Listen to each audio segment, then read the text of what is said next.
Hello friends, আমি সুস্মিতা। আমার চ্যানেলে জানি সবাইকে ওয়েলকাম। তোমরা কেমন আছো? আশা করি ভালো আছো। আমিও খুব ভালো আছি। দেখো, আমি দিদির বাড়ি যাব, তার জন্য সব জিনিসপত্র বার করেছি।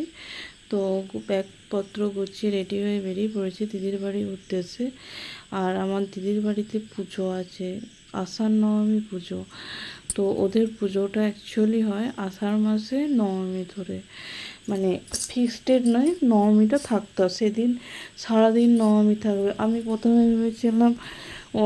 প্রথমে পুজোটা ভেবেছিলাম যে উল্টো রথের আগের দিন পুজোটা হয়, ঠিক আছে। তারপর আমাকে জামাইবাবু ফোন করে বললো না, সেদিন নবমীটা ছেড়ে যাচ্ছে, সেদিন নবমী থাকছে না।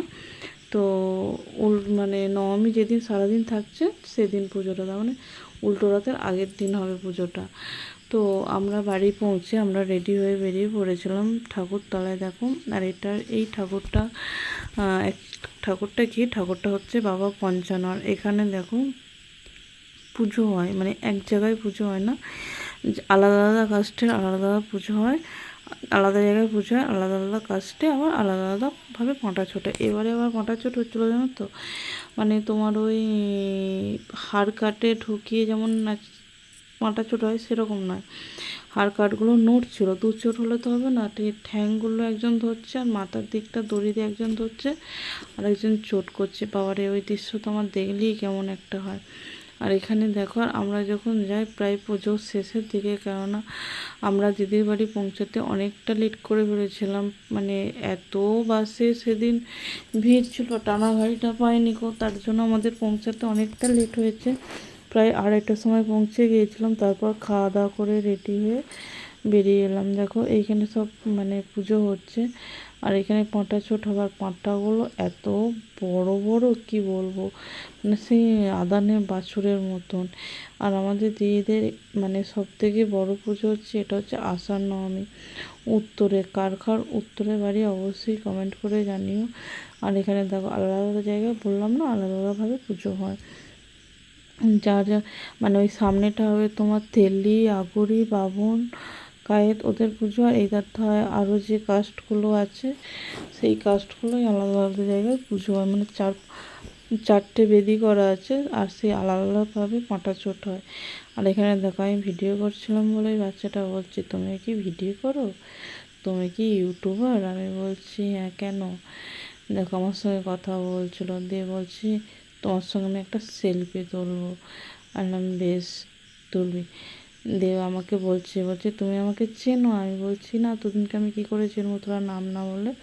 আমার সঙ্গে খানিকক্ষণ গল্প করছিলো, আর আমার বৌদি ডাকলো, তারপর আমি চলে গেলাম। আর আমার বর্তার বউ গিয়েছিলো আমার দিদির বাড়ি পুজো দেখতে। আর আমার দিদির বাড়ির পুজোতে না, আমাদের বাড়ির সবাই যেতে চায়, আমার সেজো কাকি, বম্মা, তারপর আমার ছোটো কাকিমা যেতে যায়। ছোটো কাকিমা যাবে বলেছিলো, হাতের যন্ত্রণার জন্য যায়নি গো। তারপর ভাই গিয়েছিল। আর এই যে রথটা দেখলো, ওই রথে করে ঠাকুরটা নিয়ে আসে, আর রথে করে নিয়ে যায় ওই ঠাকুরটা। সত্যি কথা বলতে কি, রথে করে ঠাকুর নিয়ে জানোটাই নিয়ে আসাটা কখনো দেখিনি গো, কেন পুজো শেষ মানে শুরু হয় তখন এসে পৌঁছায়। আর পুজো শেষের দিকে শেষ হলে তারপর এই যে রথটা দেখছো, এবার ঠাকুরটা তুলবে, তুলে মা মানে ওই কি ঠাকুর বলেছে, বাবা নারায়ণকে তুলে ঠাকুরে বসে, বাবা নারায়ণকে নিয়ে আসে।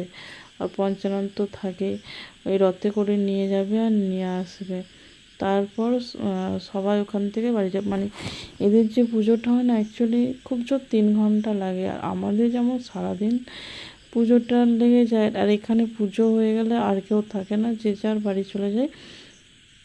আমাদের এখানে কী হয় বলো তো, পুজো হওয়ার পর সে বাড়ি আসতে অনেকটা লেট হয়ে যায়। তার পরের দিন পাঁটা চটলে রান্না হয়, সেটা মানে তারপরে ওদের আমার দিদিদের এখানে কি, ওদের দুপুরবেলা সকাল করে রান্না হয়ে যাবে, রান্না হয়ে গেলে বইকালে যখন পাঁটা চোট হবে, হওয়ার পর বাড়ি নেবে, তার আগে ওরা মশলা মশলা করে সব রেডি করে রাখবে, এসে ছাড়াবে আর রান্না হবে। দেখো, ওই রথে করে নিয়ে যাচ্ছে ঠাকুরটাকে, প্রত্যেকবারই নিয়ে যায়।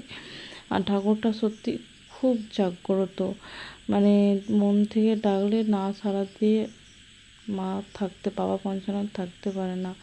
আর দেখো, ঠাকুরতলাটা পুরো ফাঁকা, কেউ নেই আমরা যখন ছিলাম।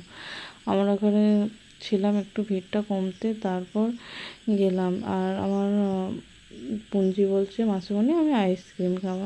চল তাহলে আইসক্রিম খাওয়াই যাক। আর তাড়াহুড়ো করে আমি তো পার্স নিয়ে যেতে ভুলে গেছিলাম। এবার দেখি যদি সবার কাছে তো আবার অনলাইন থাকে না।